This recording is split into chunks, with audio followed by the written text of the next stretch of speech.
Francisco Lindor led the Mets to a victory in his flu game, and Christian Scott is getting called up. A ton to discuss on today's show.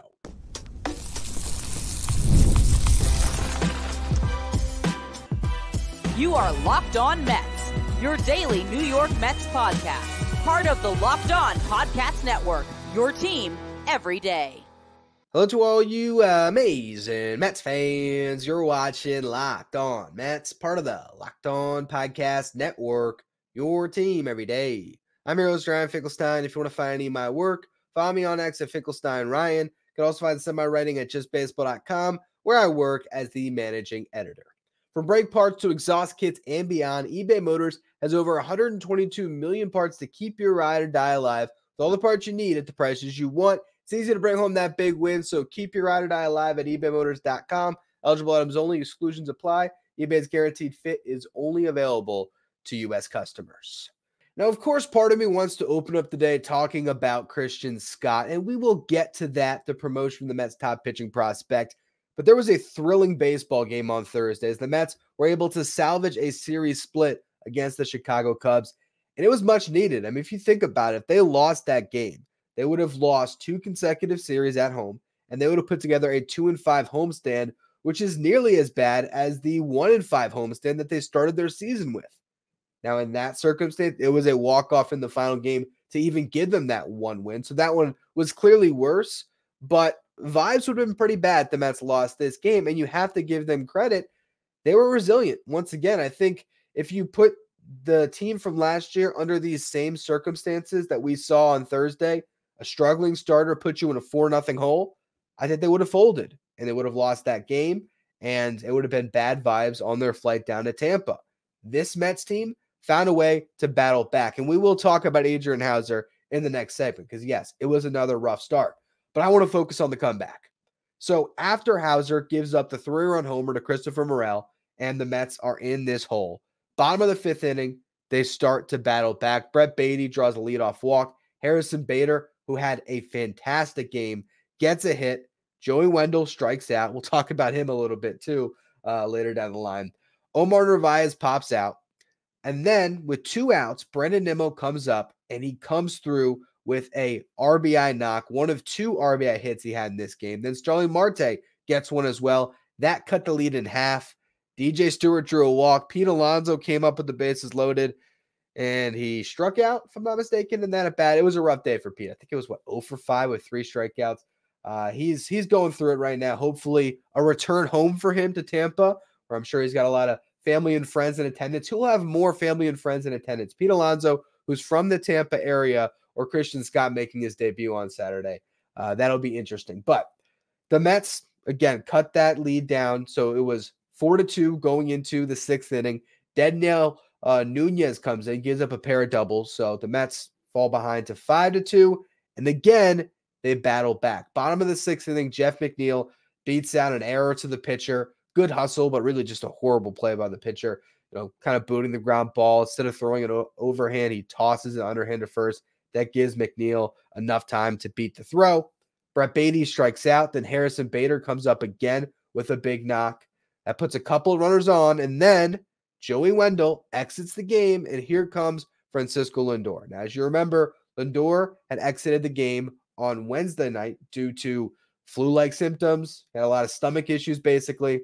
And we weren't sure if we were going to see him. He was not in the starting lineup for the first time this year. But he had told Carlos Mendoza he would be good to go. Mendoza basically told him, you're going to rest for the first half of this game, and then we'll get you in there in a big spot. Sure enough, couple runners on, Lindor comes into the game, and on a get-me-over curveball in a 1-0 count, Lindor, swinging all the way, rips that ball down the right field line, drives in 2, and just like that, the Mets are within 1. Then a couple of batters later, Brandon Nimmo comes up with 2 outs. He doubles himself to bring in Lindor. New ball game. And that's really the story of the game for me, as much as it's about Lindor, because what a game for him. Not feeling his best, not a lot of sleep, finds his way in the ball game, and then has 4 RBIs off the bench in the game-winning hit, which we'll get to in a minute.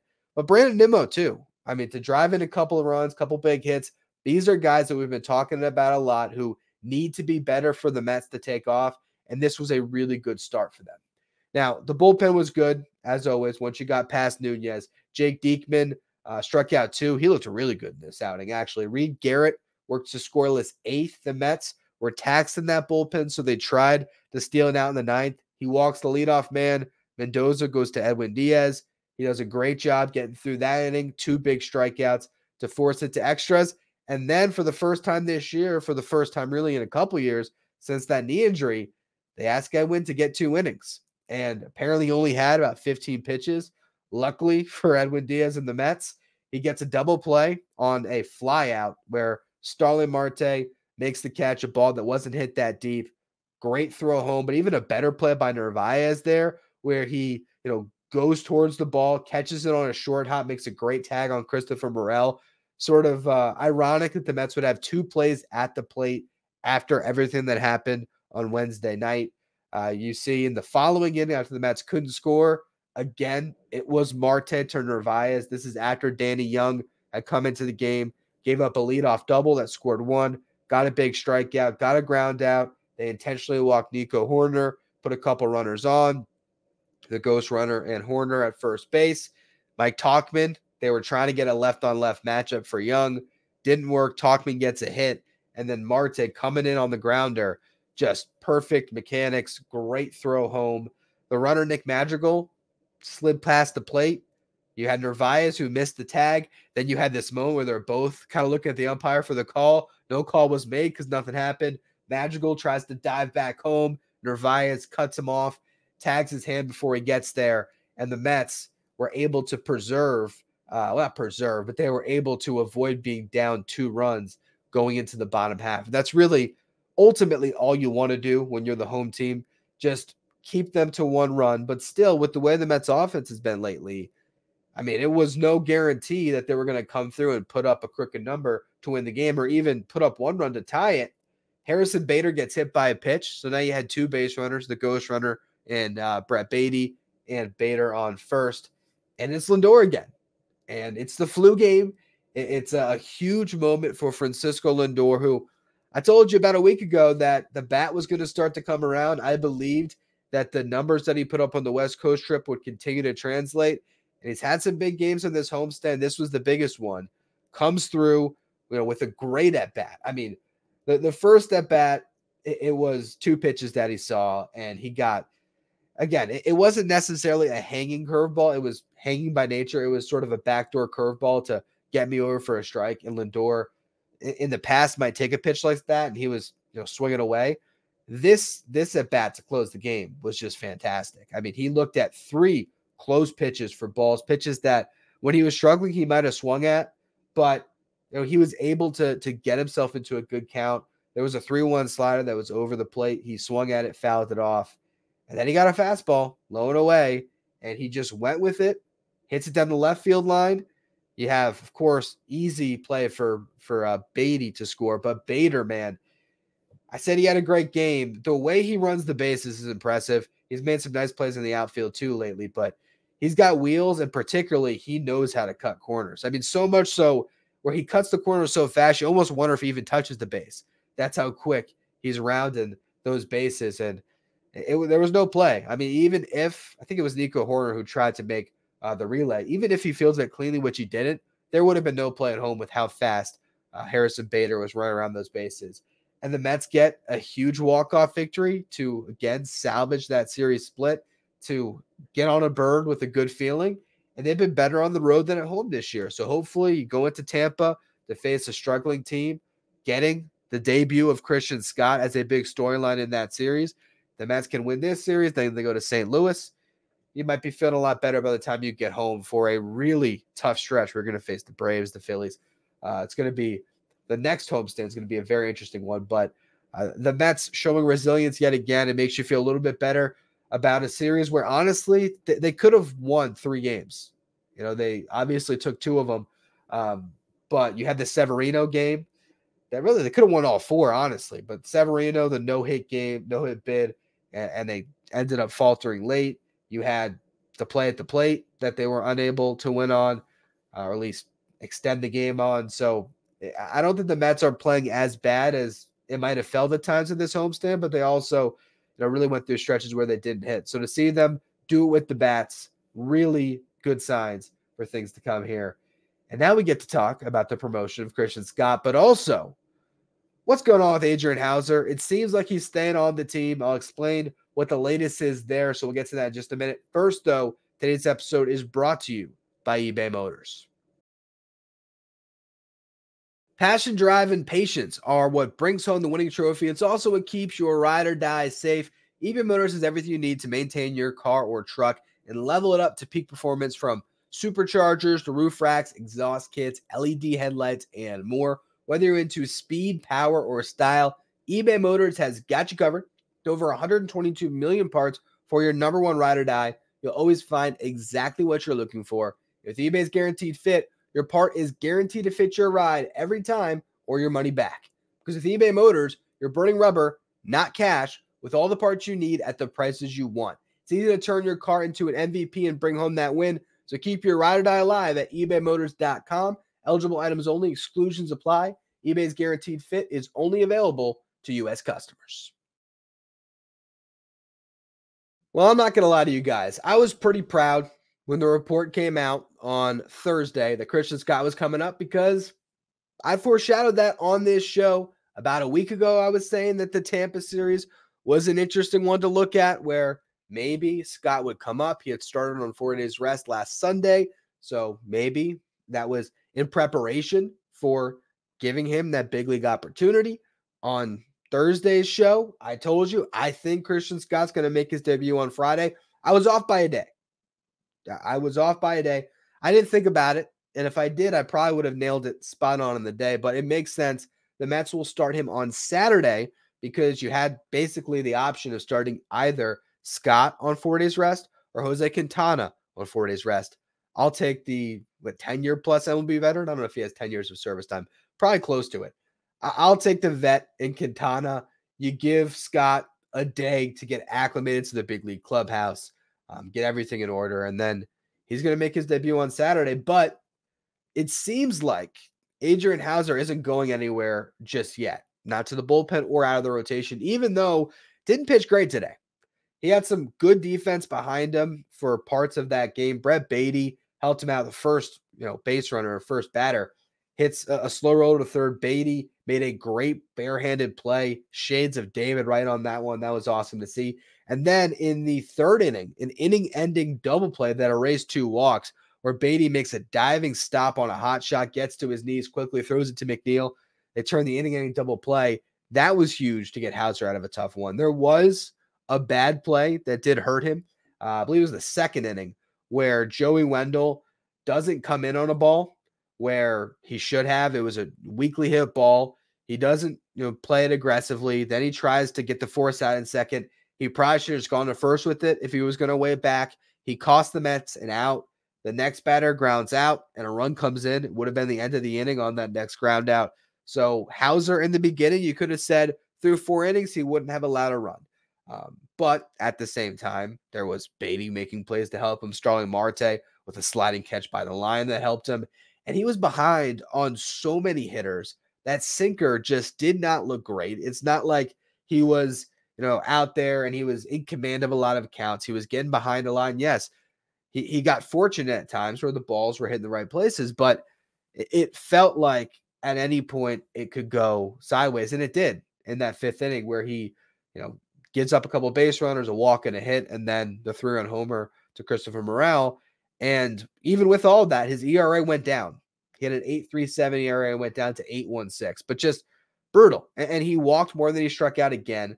4 walks to 2 strikeouts. So now he's at 20 walks in the season to 16 strikeouts. If it was up to me, I'd pull him for the rotation. But it doesn't seem like that's what the Mets are going to do right now. Carlos Mendoza was asked after the game about Christian Scott, about Adrian Hauser, and he basically said that it's going to be a 6-man rotation. The Mets are going on a 6-game road trip, and they have an off day on Thursday, and then they'll reassess. And if you look at the Mets pitching probables, yesterday, nobody was listed. Tonight, as I looked in preparation for this show, they're all listed. Quintana, then you have Scott, then you have Severino. That's the Rays series. Then you're going to have Minaya, Budo, and Hauser for the Cardinal series. Now, could they still go out of left field here and DFA Hauser for Christian Scott and call up Joey Lucchesi for that start? Potentially, but I don't think that they would list Hauser if they were going to do that. I just don't think they're going to DFA Hauser. Now, again, you could move Hauser into the bullpen, but then you're even shorter when it comes to relief arms. I mean, yes, he would technically factor into that pen mix, but I just imagine they're going to wait and they're going to make that decision after this road trip because Tyler McGill, he pitched in Binghamton today. 2 2/3, allowed 2 hits, 1 run, no walks, 4 strikeouts. He threw 51 pitches, 35 of them for strikes. I imagine there's going to be a start in Syracuse for Tyler McGill.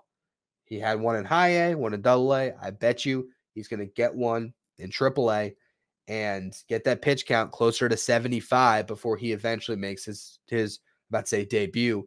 But he makes his second start at the Mets and he comes off the IL. So if you wait for this road trip, then you have another start with Hauser to see what he looks like. You have the first start with Christian Scott to see what that looks like. And then you have McGill's progression through rehab to then make an informed decision on what you do with a 13-game stretch where the Mets are going to face the Braves, the Phillies, the Marlins, and the Guardians. Not an easy stretch at all. 13 games, 13 days. They might stick with a 6-man rotation, but that's something that's going to have to be decided after the off day on Thursday, where they will ultimately figure out they're going to go to Hauser in the bullpen, McGill in the rotation. Are they going to go a 5-man rotation, option McGill to Syracuse? Are they going to DFA Hauser? I mean, there's a lot of options that they can go with. But I will note this. Carlos Mendoza was asked after the game if Hauser's sinker looked any better, and he flatly said not really, which was, if you didn't already love Carlos Mendoza, and I think a lot of people have really bought into Mendoza, hearing him on the hot mic after that game on Wednesday was one of those moments. But that was like the ultimate sale for me to hear it, because a lot of times you'll see manager, it's getting there. They'll kind of posture it. He just flatly goes, not really. That pitch still looks awful. I mean, he didn't say, I paraphrase, I put some words in his mouth on the end of that, but the way that he answered it was very cut and dry of, no, he doesn't look good. He said, not really. He's still trying to find it right now. I love the brutal honesty. I do. Don't sugarcoat it. This guy has not been good. We'll see what happens. We will see what the Mets decide to do. Because as we're going to get to the next segment here, as we talk about, what the Mets are going to have for this series against the Rays, a 6-man rotation does put your bullpen in a weird spot. And hey, maybe having a long man like Hauser is the answer to having a 6-man rotation, having someone that can give you 3 to 4 innings on occasion. Maybe that's what the Mets will eventually need to make it all work. But it's going to be really tough to navigate a 6-man rotation, particularly if Hauser's not one of the 6. So for this turn, I guess I get it. But I can't wait to see McGill come back, and hopefully Scott has a great debut and the decision is made for the Mets where they make a move, because it's hard to keep watching Hauser go out there. He just has not looked good at all. One little note before we preview the Mets-Rays series. As I mentioned, Tyler McGill was in Binghamton for 2 2/3. I want to give a shout out to Joander Suarez, who just seems to know how to throw these perfect games or these no-hitters. Last year, if you remember, Joander Suarez came to Binghamton. I think it was 6 1/3 in relief of no-hit innings. And then in a 7-inning game, part of a doubleheader, he threw a no-hitter. Suarez comes in relief of McGill and throws 6 1/3 perfect. 19 up, 19 down, 7 strikeouts, lowered his ERA in the season to 2.60. Jonah Tong had a great start in his Brooklyn debut as well. Still has not allowed a run. So Mets pitching has really come a long way in this system, and it's exciting to see, and we're going to get to see the best side of it, the best development story that they've had in Scott make his debut this weekend. So let's talk about Mets versus Rays. We'll get to that series preview in just a minute. First, though, today's episode is brought to you by Prize Picks. PrizePicks is America's #1 fantasy sports app with more than 3 million members. It is the easiest and most exciting way to get in on the action while you watch your favorite sports and players. You just pick more or less than on 2 or more player stats and watch the winnings roll in. Right now, you got the NBA playoffs, the NHL playoffs, the baseball season, so you can combine entries across all of those different sports. You can add your favorite players from the diamond, and you can, let's just say, on Saturday, pick more on Christian Scott's strikeouts. You can look at RBIs, first inning runs, take your pick more or less, and add them to your PrizePicks entry today. And like I said, for every sports fan, you can go and cross over with NBA, NHL, MLB, with quick withdrawals, easy gameplay, and an enormous selection of players and stat types. That's what makes PrizePicks the #1 fantasy sports app. PrizePicks also offers weekly promotions and special offers for the biggest moments in sports. Download the app today and use the code LOCKEDONMLB for a first deposit match up to $100. Again, download the PrizePicks app today. Use the code LOCKEDONMLB for a first deposit match up to $100. Today's episode is also brought to you by the favorite app on my cell phone, and that, of course, is Monopoly Go. I love playing Monopoly Go with my friends because it's just the perfect twist on the classic Monopoly, where you can play on not just one, but hundreds of Monopoly boards in crazy locations, building up amazing cities that bring you big money, whether you're charging rent on your iconic properties or if you're robbing vaults from your friends or others. You can have so many different ways that you can play. You can also check the leaderboards and see who the biggest Monopoly tycoons are out there. And if you want to, you can team up with your friends or people all around the world for time tournaments where you can earn huge rewards. So get in the game, join your friends, download Monopoly Go now, free on the App Store or Google Play. So this road trip will be the first time the New York Mets try to navigate with a 6-man rotation this season. I think they're smart with how they're lining it up. Obviously, I already mentioned having Quintana, the veteran, make the start on 4 days rest. Makes a lot of sense. Christian Scott slides in, but that also sandwiches Christian Scott between 2 veteran starters in Quintana and Severino, and particularly having Severino behind Christian Scott, I think is a really good move by the Mets, because I think Sevy is the starter that moving forward I trust to give the Mets the most innings. So with Scott, where you might have a little bit of pitch limits at times or innings limits, this will give you a guy that hopefully can save the bullpen the following day. And Quintana, he's been sort of 5 and dive this year. He did have the 8-inning start that he just is coming off of. So the hope is he can give you some more length. But I like how that top 3 is set up right now. And for Severino, I know some people freaked out. Is Sevy hurt? No. This gives Severino an extra day. And this is coming off a start where his pitch count didn't get crazy, but when you're in the middle of a no-hitter, all those pitches are a little bit more taxing. So I think that was another good byproduct of adding Scott to the rotation. You give Sevy an extra day. You give Minaya an extra day. Budo, Hauser.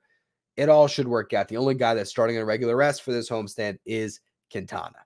With that said, this puts the bullpen in a tough spot. They already are a little bit taxed. Edwin Diaz needed to work 2 innings for the first time this year. Only threw 24 pitches, but I'd be shocked if he got in the game on Friday. I also doubt that Reed Garrett gets out there. He threw 23 pitches. There is a chance with Garrett that, because he kind of has a rubber arm, but I wouldn't expect. I think they would try to avoid it. And Jake Diekman has pitched 2 games in a row, so he's probably out. What you're looking at is 3 guys who, once they pitch, will have gone 3 games in 4 nights, but they did all get the day off on Thursday. So that's Jorge Lopez, who did get up in this game on Thursday, but he never got into the game. Sort of a situation where maybe he could warm up one time and that was it. So I'd hope and I'd expect he'd be good to go. Adam Ottavino, another one that should be good to go. Sean Reed Foley should be good to go. But if any of those guys pitch on Friday, or if all of them pitch, they're going to be burned for Saturday. Now, here's where the Mets are with their bullpen. They could wait, and they could just officially make the roster move on Christian Scott on Saturday. If they do that, that means that on Friday, they can hang on to one of Daniel Nunez or Danny Young, and then call up Cole Sulser by optioning the other one. And I imagine that that's what we're going to see. Sulser giving them a fresh arm for this series. He last pitched on the 28th. If you look at the Mets 40-man roster, there are not a lot of guys who are eligible to even come up and give them a fresh arm. Josh Walker was just sent down, so his 15-day clock just started. Grant Hartwig, he won't be available to return until May 6th by my calculations, so that would be for that series in St. Louis, and we very well could see him. Then you have Shintaro Fujinami, who looks awful right now, so they're not going to bring him up.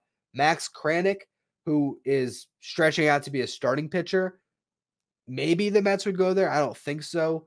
I think he also last pitched on the 28th. So conceivably an option, but probably not someone they would go to help the bullpen. It's Sulser as the only guy, and then they could bring somebody who's not in the 40 up, but they have one spot available in the 40 right now that will soon belong to Scott. You could always DFA a Danny Young if you wanted to, or even let's say Cole Sulser comes up on Friday and throws 45 pitches in mop-up duty. He could be DFA'd to clear room, and then you could bring somebody else up. Tyler J did make it through waivers, so he's back with Syracuse. He hasn't pitched in a couple days. I could see him on the taxi squad, so to speak, heading to Tampa to maybe be brought up at some point or added to the roster. Again, just sort of depending on how many arms they need to use on Friday. Ideally, Jose Quintana gives you 6, and maybe you can kind of navigate your way through that one. Maybe he even gives you 7, which would be huge for the Mets. But I do think that they're in a tough spot because this bullpen's pretty taxed, and I don't know how many innings Christian Scott has. He will be on 5 days rest. Depending on the pitch count, can he maybe get you through 6? That'd be best case scenario probably. But I don't think he's throwing 100 pitches. I think that the most you maybe get out of him is 90. So it's going to be interesting. That's the struggle with a 6-man rotation is you're 1 man short in that bullpen. And again, there's just not a ton of options because they have already been cycling guys. And once you send someone down, unless they're called up due to an injury, and the Mets can't be phantom ILing guys with the Billy Epler situation. You don't want David Stearns to be suspended for a year, right? You're in a tough spot. Yaxel Rios is another guy in Syracuse that has been pitching well, but he threw 2 innings on Thursday, so I don't think you'll see him in this upcoming series. Now let's talk about the team the Mets are actually playing here, what to expect. The Rays have gotten off to a rough start this year. They have not been playing very Tampa Bay Rays baseball. They're 14-18. Their run differential is -43. They just lost the series against the Brewers, where the only game they won, they scored a single run. They might have scored 4 runs in that entire series. I know it wasn't a lot. The offense has not been good. Randy Arozarena hitting 139 with a 455 OPS. Yandy Diaz with a 555 OPS. These guys, or if they weren't all-stars last year, they certainly performed at that level. 2 guys that had great seasons that are just lost right now.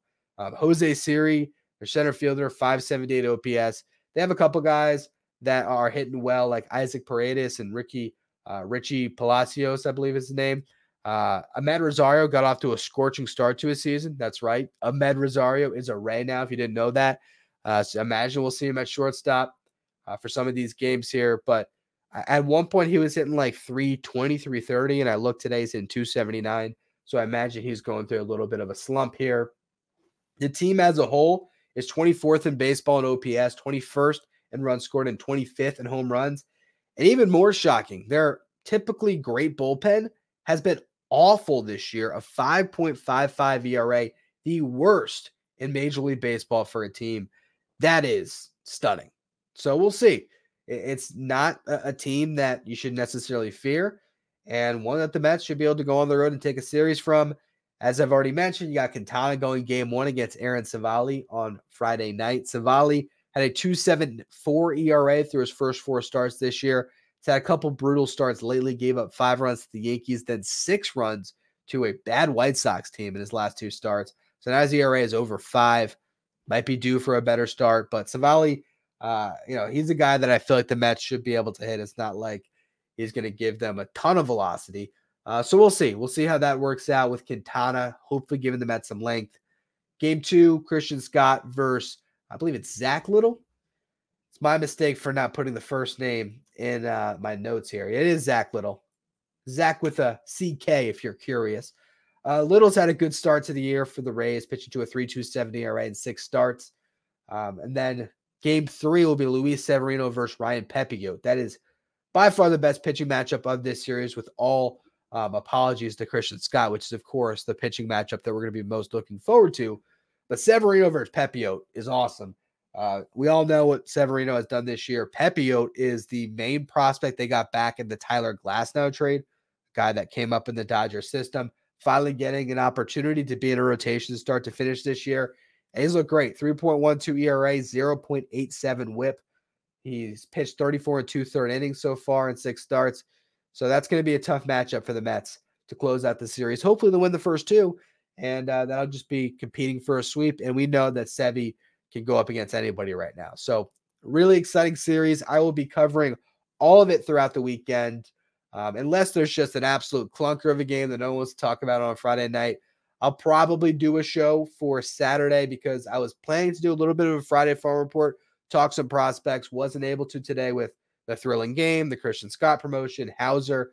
Too much to discuss. So if there's a decent game, even if not, I might decide to come on, talk a little prospects for a Saturday morning show. And then, of course, I'm going to come on to talk about Christian Scott's debut for Sunday. So you're going to get a full week here, 7 days of Locked On Mets. So I appreciate all of you who continue to tune in.